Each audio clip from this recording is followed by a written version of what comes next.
How to safely and effectively put a child to sleep so that he stops hurting.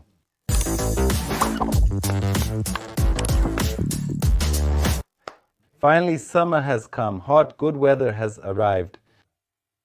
This is a great reason to start hardening your child, especially if he often suffers from a cold.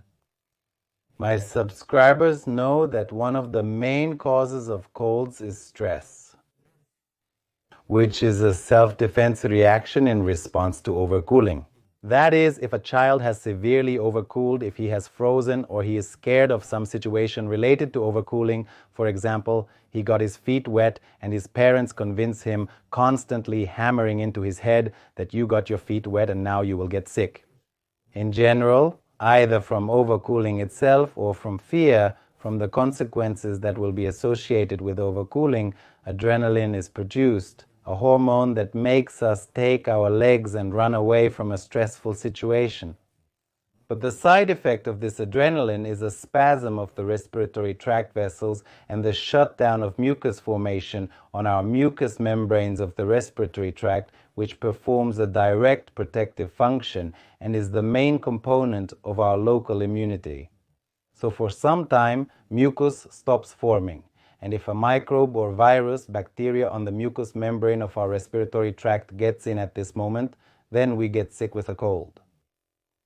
Therefore, hardening, it trains a child, no matter an adult, any person. Hardening teaches not to react with stress, not to react with a surge of adrenaline in response to an overcooling or some situation associated with wet feet, and so on.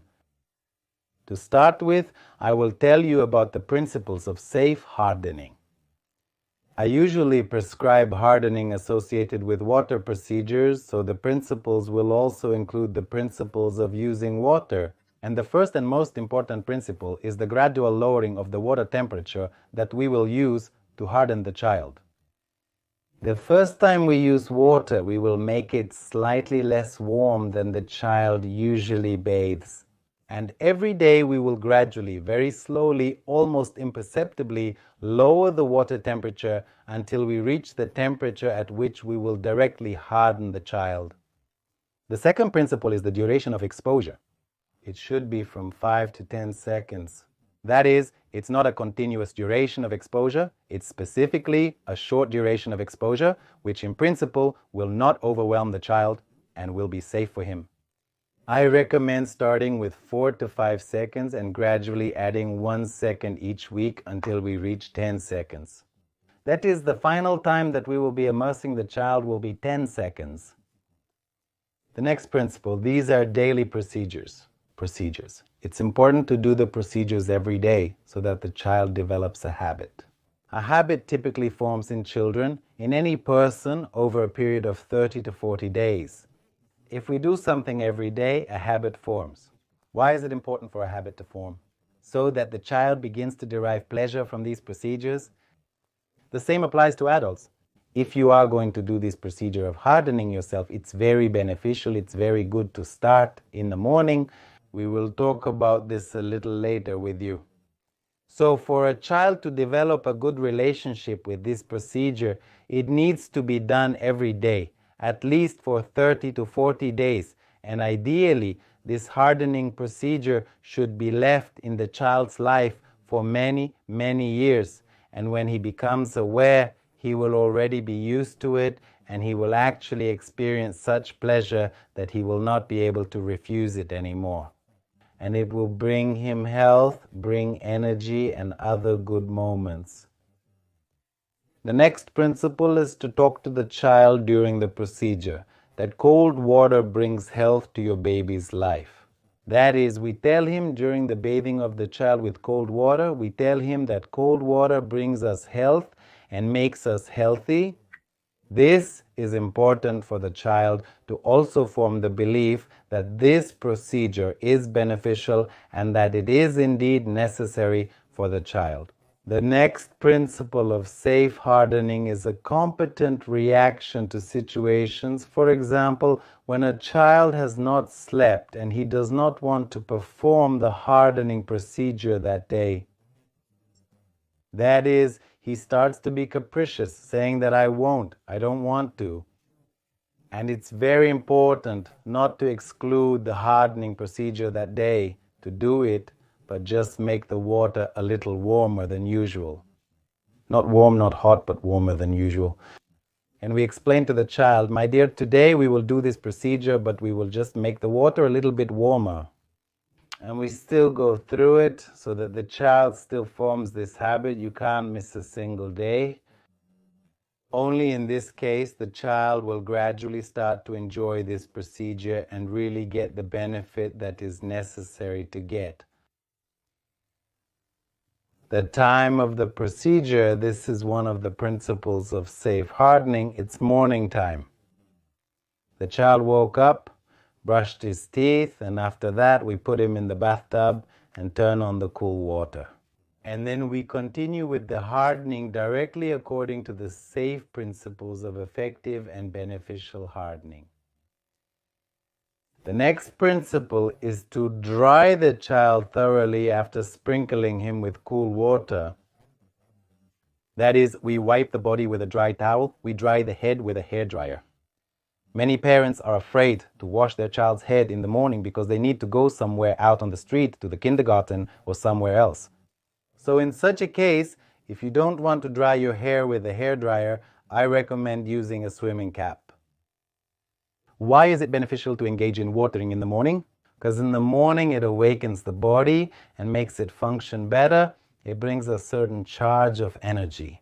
You adults definitely try to wash yourself with cold water in the morning according to the principles of hardening, and you will feel a surge of strength. That is, it will awaken you no worse than coffee does.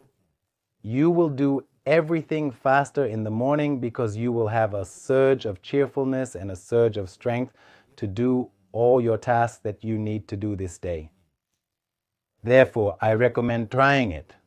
But in the evening, this procedure is not beneficial for everyone because it excites the child. If we talk about children, you might sleep worse after this. This is a stress for the cardiovascular system. Therefore, for adults, for example, who have heart problems or problems with arterial pressure, it is not recommended to do this procedure in the evening. But in the morning, we have a parasympathetic influence of the nervous system. So we can use the morning to this stressful situation to wake up the person.